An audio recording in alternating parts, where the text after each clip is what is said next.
बिहार की सियासत में आज क्या कुछ हुआ है वो हम आपको बता रहे थे।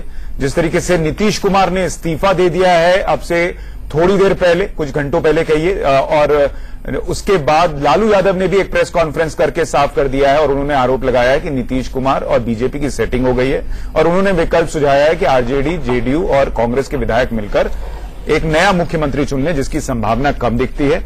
बीजेपी कह रही है कि वो नीतीश कुमार के साथ इस भ्रष्टाचार के खिलाफ लड़ाई में खड़ी है, लेकिन क्या बीजेपी समर्थन देगी या नहीं देगी, इस पर केंद्रीय नेतृत्व फैसला लेगा। 3 नेताओं की एक टीम जो है वो बिहार के विधायकों और नेताओं से बात करने के बाद केंद्रीय नेतृत्व को सूचित करेगी और उसके बाद इस पर फैसला लिया जाएगा।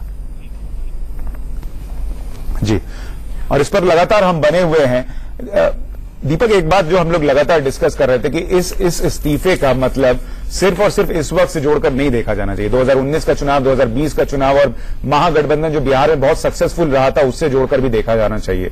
अगर ये इस्तीफा होता है और जेडीयू और बीजेपी साथ आते हैं, सबसे बड़ा नुकसान लालू यादव का है क्या?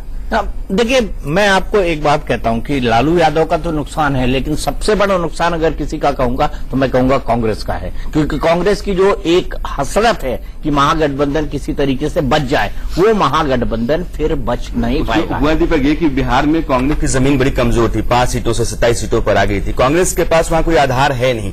कांग्रेस ने महागठबंधन के जरिए अपनी बेहतरीनी पार कर ली थी। लेकिन सबसे बड़ा नुकसान अगर बिहार में किसी को हो रहा है, लालू प्रसाद यादव को हो रहा है। बीजेपी इस बार के चुनाव में भी 24.4% वोट के साथ सबसे बड़ी पार्टी बिहार में उभरी थी। लालू प्रसाद यादव की पार्टी दूसरे नंबर की पार्टी थी, 18.4% वोट। जेडीयू तीसरे नंबर की पार्टी थी, 16.8% वोट।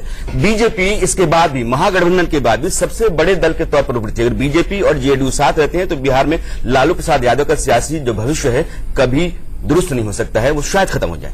नहीं, वो ठीक है, आपकी बात ठीक है, लेकिन मैं इसको सिर्फ बिहार के पर्सपेक्टिव में देखना ही नहीं चाहता हूं। मैं इसको तो लार्जर पर्सपेक्टिव में देखना चाहता हूं भी ये अलायंस ज्यादा वायबल है। बीजेपी ने चाल चली है, उसके बाद बीजेपी की स्क्रिप्ट थी पूरी की पूरी, सुशील मोदी का आरोप लगाना, ईडी का जाना, इनकम टैक्स से जाना, ईडी का जाना, सीबीआई का केस रजिस्टर करना, ये तमाम बातें। तो अब चूंकि उसी स्क्रिप्ट पर नीतीश कुमार भी चल पड़े हैं। नीतीश कुमार चलना नहीं चाहते होंगे, लेकिन उनकी मजबूरी बना दी गई, क्योंकि नैरेटिव वैसा बना दिया गया। लेकिन मैं ये भी कह रहा हूं कि नीतीश कुमार के लिए ये भी आसान नहीं होगा कि वो तुरंत बीजेपी के पास जाके चले जाए। अगर ऐसा होगा भी तो इसका एक कूलिंग ऑफ पीरियड होगा। एक 40 सेकंड का वक्त भी हमारे पास ब्रेक के लिए है।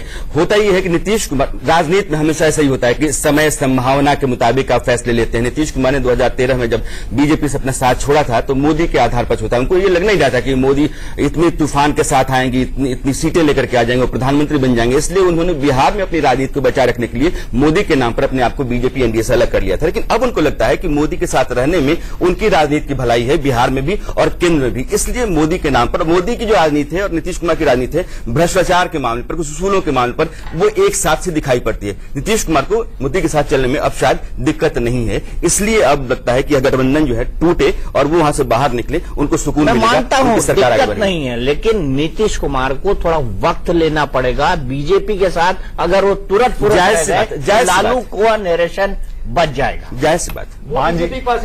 जीतन राम मांझी कुछ कह रहे हैं, वो सुनवा रहे हैं। इसके लिए हम उनको बधाई देते हैं, धन्यवाद देते हैं और हम अपने पार्टनर एनडीए के साथियों, भाजपा के साथियों से कहना चाहते हैं कि बिहार को किसी भी परिस्थिति में मध्यावधि चुनाव में नहीं जाने देने के लिए नीतीश कुमार अगर समर्थन मांगते हैं तो चाहे बाहर से हो या सरकार में रह करके हो, भाजपा यानी एनडीए को नीतीश जी को समर्थन देना चाहिए।